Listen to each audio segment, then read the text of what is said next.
If you want to use Hammer und Meißel as a Formant filter, you can do the following. Create a modal material that only consists of a sine wave so that you only hear the fundamental frequency. It sounds like this then.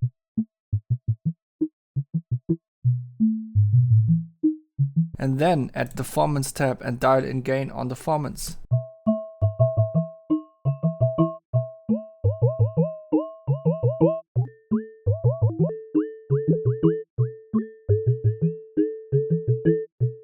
I added this feature so that you can make your transients a little bit more interesting. But it's a little bit fiddly. It's definitely not one of the main features of Hammer und Meißel. That's why in this video I show you a plugin where the Formant filter has the absolute spotlight. Tiny Caterpillar, or whatever this is pronounced, by Dark Palace Studio. Check out this synth 1 instance.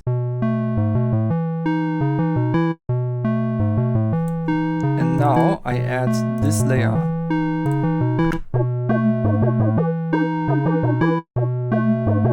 Three instances of Tiny Caterpillar in series, and on all of them I attached a macro modulator to a bunch of the frequencies and then modulated that with an ADSR envelope generator.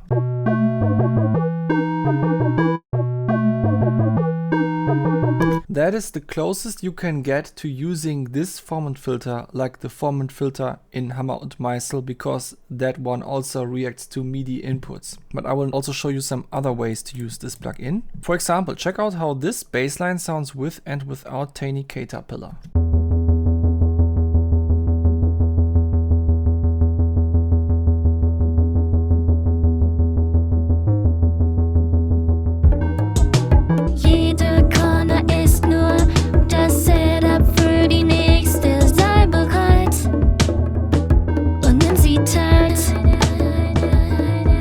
Without it, it's just a simple bass line, and with it, it is nice and wobbly, which comes mainly from turning up the amount of filters to some big number. Check out these two tracks in which I just recorded myself singing.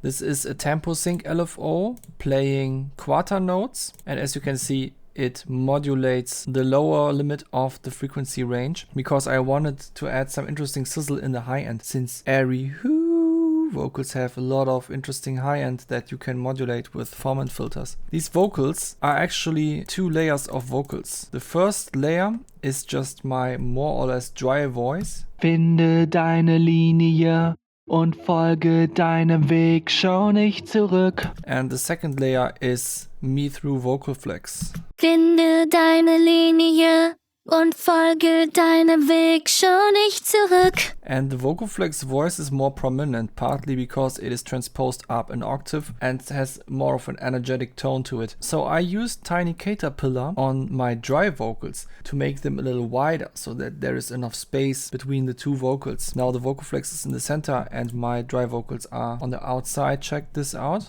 Finde deine Linie und folge deinem Weg, schau nicht zurück. This adds nice little space to the entire sound. And yeah, so I went on and made a lot of stuff. Like in this transitional part, there is this Vocalchop thingy.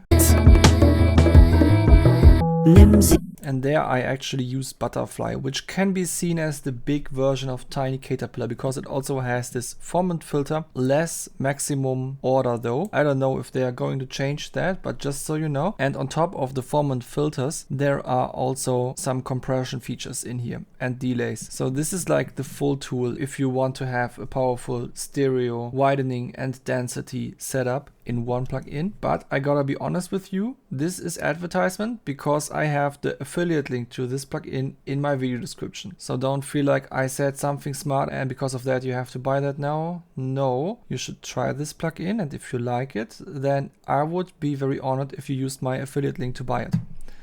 That's how it works. Okay, so here's another part after this transitional thing. Nimm sie, Tat, die Kurve wartet auf dich. Nimm sie weich und lenke nicht auf dein Licht. Stimm dich ein, die Frequency discreet. Schau nach vorn, da vorne ist die Apex. Now here I have an instance of Tiny Caterpillar on the entire vocals, not just on the dry part of it, even though I also have one on the dry part. But the reason why I put it on the entire vocals here was because I wanted to go to the claps and then use the inverted curve of that on the claps, which is possible because you can add negative gain to this curve. So let's listen to both of them together. Nimm sie tight, die Kurve wartet auf dich, nimm sie weich und lenke nicht auf dringlich, stimm dich ein, die Frequency discreet. I feel like it's kinda obvious how the vocals and the claps have the opposite rooms to each other.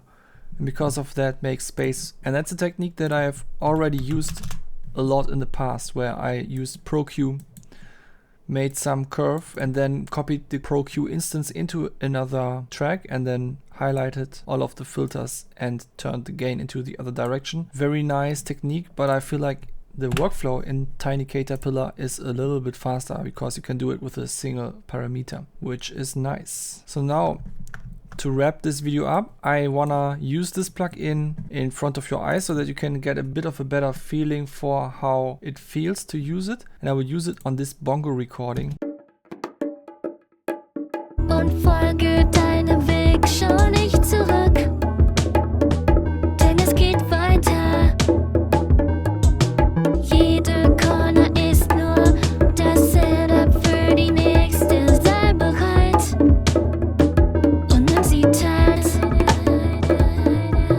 Nimm sie tight, die Kurve wartet auf dich, nimm sie weich und lenke nicht auf dringlich, stimm dich ein, die Frequency discreet.